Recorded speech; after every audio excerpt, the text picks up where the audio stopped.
thank you so much Nishu ভাইয়ের wife না নূরের ওয়াইফ নূরের ওয়াইফকে এত ভালোবাসা দেওয়ার জন্য এবং আমরা আসলে যেটা চেয়েছিলাম রানী যেই ক্যারেক্টারটা সেই ক্যারেক্টারটাকে মানুষ আসলে এমন মায়াবী চোখে দেখবে এমন প্রতিবাদী চোখে দেখবে আমরা এটাই চেয়েছিলাম এবং এটাই হচ্ছে অনেকে যখন আমি সিনেমা হলে সিনেমাটা দেখছিলাম অনেকেই বলছিল যে এটাই আসলে বউয়ের মতন বউয়ের কাজ করেছে বউয়ের এরকমই হওয়া উচিত সো এটা ব্লেসিং এটা খুব ভালো লাগা আহ, আমি তো আমার আলাদা একটা স্বপ্নই ছিল এদের সাথে কাজ করা সো স্বপ্ন পূরণ হয়েছে কারণ ভালো কাজ মানেই আমরা আলফাই চরকি এসবিএফ সারিয়া শাকিল রেদওয়ান রনি মানে ভালো কাজের নাম শুনলেই তাদের নাম মাথায় চলে আসে তো একজন আর্টিস্ট একজন শিল্পীর জন্য মানে এত বড় একটা জায়গা পাওয়া অনেক বড় একটা ব্যাপার অনেক ভাগ্যের একটা ব্যাপার সো তারা যেভাবে আসলে শুরু থেকেই সাপোর্ট দিয়ে এসেছে এটা আমার জন্য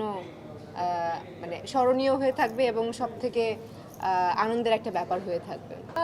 দম আসলে কেন দেখবে না মানুষ আসলে ভালো সিনেমা দেখতে চায় এবং আমরা যেটা আসলে গুরুজনরা বলছিল দেশপ্রেমের কথা আমরা কিন্তু আমাদের মানে আমাদের দেশ যেরকমই হোক আমাদের নিজেদের দেশ কিন্তু আমরা সবসময় ভালোবাসি নিজেদের দেশকে মানে জিতিয়ে দিতে চাই কিংবা নিজেদের দেশকে সবসময় এগিয়ে রাখতে চাই সো এখানে আসে দেশপ্রেমের গল্প এবং আমরা চোখের শান্তিটাকে অনেক বেশি প্রায়োরিটি দিই যে দেখতে সুন্দর লাগছে দ্যাট মিনস এটা দুর্দান্ত কিছু সিনেমাটোগ্রাফি আর্টিস্ট অ্যাক্টিং সব কিছু মিলিয়ে দুর্দান্ত লোকেশন সব কিছু মিলিয়ে ফুল একটা প্যাকেজ হচ্ছে দম যেটা কিনা মানসিক প্রশান্তি দিবে এবং ভালো লাগা কাজ করবে এর জন্য দম দেখবেন আমি তো অন্য সিনেমার ব্যাপারে বলতে পারবো না আমি আমার সিনেমার ব্যাপারে বলতে পারবো যে আমি আমার টিম আমার ডিরেক্টরকে আমি বলেছি যে এতটা এই টাইমের মধ্যে আপনি জমা দিবেন আমাদের প্রোডাক্ট রেডি হয়ে যেতে হবে এটা সার্কুলেশনের জন্য তো আপনি যেটা প্রশ্নটা করেছেন আমার কাছে মনে হয় যে এটা আপনি স্টার সিনেপ্লেক্স অথবা যারা ব্রডকাস্ট মানে করছে ডিস্ট্রিবিউট করছে সিনেমাটা তাদের কাছে করলে ভালো কিন্তু সবাই তো আমাদের বন্ধুবান্ধব সাকিব ভাইও খুব কাছের সাকিব ভাইয়ের প্রিন্স যারা করেছে সেই টিমও আমাদের খুব কাছের যে ডিরেক্টর কাজ করেছে সেই ডিরেক্টর আমার সাথে মিনিমাম 100 নাটক করেছে সো আমাদের কিন্তু যোগাযোগ আছে তো আপনি যেটা বলেছেন আমার ধারণা এটা ভুল আপনি ডাবল চেক করে নিতে পারেন সম্ভবত ডিসিপি পৌঁছানো বা আমাদের সিনেমাটা রেডি হয়ে যাওয়ার ব্যাপারে সময় সংক্রান্ত কোনো ব্যাপারে হয়তো বা সমস্যা হয়েছে আদারওয়াইজ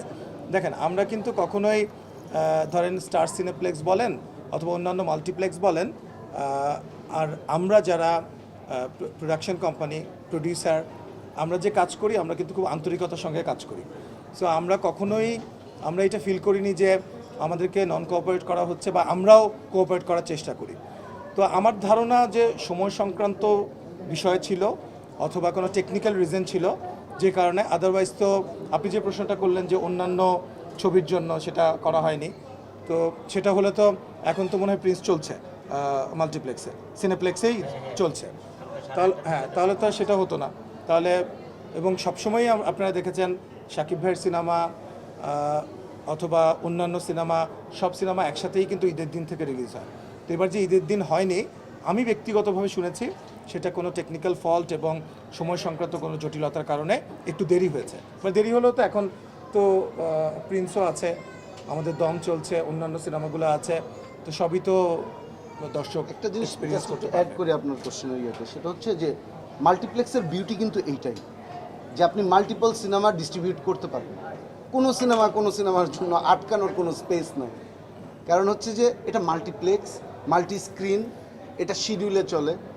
কাজেই আপনার একটা সিনেমা নিয়ে পড়ে থাকতে হবে এটার কোনো কারণ নাই কারণ এটা সিঙ্গেল স্ক্রিনের লিমিটেশনের বাইরের কথা এইটাই কারণে এটা মাল্টিপ্লেক্স সিনেপ্লেক্স মাল্টিপ্লেক্স কর্তৃপক্ষ যখন চিন্তা করবে এই সিনেমাগুলো আমি নিব সে তার মতো শিডিউল করে দিবে যে সিনেমা পাবে সে সিনেমা শিডিউল করবে যে সিনেমা পাবে না সেই সিনেমা কীভাবে শিডিউল করবে হাওয়া চালাবে হাওয়া তো চালাতে পারবে না মানে হাওয়া সিনেমার কথা বলছি না মানে বাতাস তো আর চালাতে পারবে না এটার তো একটা প্রোডাক্ট লাগবে আর কি হ্যাঁ আমি কোনো সিনেমার ব্যাপারে আলাদা করে আমি কোনো মন্তব্য করছি না আমি মন্তব্য করছি ওইটুকু